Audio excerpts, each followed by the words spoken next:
Hello guys, welcome to my channel Bangali Rannaghor. আমি আজকে আপনাদেরকে দোকানের মতন মুচমুচে আলুর চপ ভেজে দেখাবো আপনাদেরকে। আপনারা পুরো ভিডিওটা প্রথম থেকে দেখতে থাকুন, স্কিপ করবেন না। আমি এখানে আলুর চপ ভাজার জন্য আলু কেটে সিদ্ধ করে আমি এটা রেখে দিয়েছি। দেখুন আমার আলুগুলো সেদ্ধ করা হয়ে গেছে। এরপর আমি একে একে সব রকম মশলা দিয়ে আমি এটা ভালো করে তৈরি করে নেব। আমি এখানে আলুর চপ বানানোর জন্য বেসন, নুন, আদা, রসুন ঘষে রেখেছিলাম, লঙ্কা কুচি আর একটা মশলা বানিয়ে রেখেছিলাম। শুকনো লঙ্কা, ধনে আর গোটা জিরে দিয়ে আমি এটা বানিয়ে রেখেছিলাম। এই একটা ড্রাই রোস্ট করে আমি এই মশলাটা আমি তৈরি করে রেখেছি। আলুর চপের মেন মশলাটা হচ্ছে এইটা। এবার আমি আলুগুলো যে সেদ্ধ করে রেখেছিলাম একে একে এর ভেতরে এই আলুগুলোর মধ্যে সব কিছু দিয়ে দেবো উপাদানগুলো।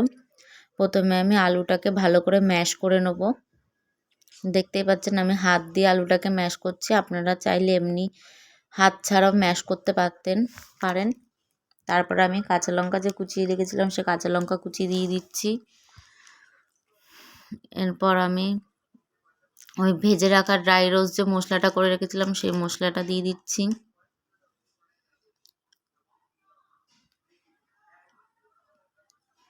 এরপর আমি রসুন কুচিটা দিয়ে দিলাম। রসুন কুচিটা দিয়ে দেখুন আমার এটা করা হয়ে গেছে। এই আমার যে আলুটা ভালো করে মাখা হয়ে গেছে। এবার আমি একটা কড়াই বসিয়ে দিয়েছি। কড়াইতে আমি অল্প তেল দিয়ে ওই মাখা আলুটাকে আমি ভালো করে টেলে নেব। কড়াইতে অল্প সামান্য মাত্রায় সাদা তেল দিয়ে দিচ্ছি।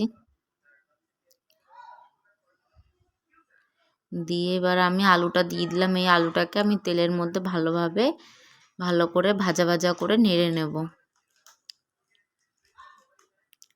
দেখুন আমি আলুটাকে ভালোভাবে ভাজা করে নিচ্ছি। গাইস দেখুন আমার হালকা তেলে এই আলুর পুরটা আমার ভাজা হয়ে গেছে। এবার আমি এটাকে নামিয়ে নিয়ে ঠান্ডা করে নেব। গাইস দেখুন আমি একটা বাটির মধ্যে বেসনটা ঢেলে নিয়েছি। এর বেসনের মধ্যে আমি একদম অল্প পরিমাণে খাবার সোডা দেব আর আন্দাজ মতন নুন দিয়ে দেবো। নুন দিয়ে এবার আমি এটা ভালো করে মিক্স করে আমি এবার জল দিয়ে আলুর চপের ব্যাটারটা বানিয়ে নেব। ব্যাটারটা বেশি পাতলাও করব না, বেশি মোটাও করব না, মিডিয়াম রাখবো। এভাবে আমি ব্যাটারটাকে বানিয়ে নেব। গাইস আমি কড়াই থেকে আলুর পুরটা নামিয়ে নিয়ে আমি ওই কড়াইতে তেল দিয়ে দিয়েছি আলুর চপটা ভাজার জন্য। এদিকে আমার আলুর চপের জন্য আমার ব্যাটারটাও তৈরি হয়ে গেছে। এই দেখুন বন্ধু, দেখুন আমার ব্যাটারটা তৈরি হয়ে গেছে। আমি বেশি পাতলাও করিনি, বেশি মোটাও করিনি। এই দেখুন আমি এই পাত্রে আলুর পুরটা ঠান্ডা করতে দিয়েছি যাতে যেটুখানি জল ভাবটা থাকবে ওইটুখানি যাতে শুকিয়ে যায়। এরপর আমি গোল করে ছোট করে গোল করে আমি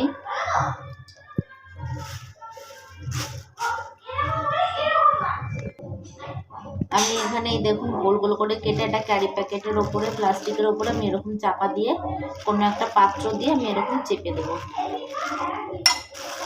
দেখুন আমার আলুর চপটা এরকমভাবে হয়ে গেছে। এবার আমি ব্যাটারের মধ্যে দিয়ে দেবো। দেখুন আমি ব্যাটারে দিয়ে দিলাম। এবার এই ব্যাটারের মধ্যে এইটাকে ভালোভাবে ডুবিয়ে আমি তেলে ছেড়ে দেবো।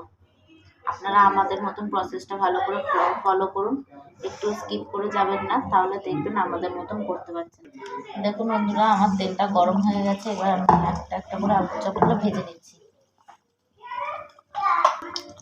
গাইস দেখুন আমার আলুর চপটা আমি এই পিঠটা উল্টিয়ে দেবো। উল্টিয়ে দিয়ে আমি দু পিঠটা হালকা লাল করে ভেজে নিয়ে আমি নামিয়ে নেব। এই দেখুন গাইস আমার আলুর চপটা দু পিঠই কি সুন্দর কড়া করে লাল করে আমার ভাজা হয়ে গেছে। এবার আমি নামিয়ে নেব।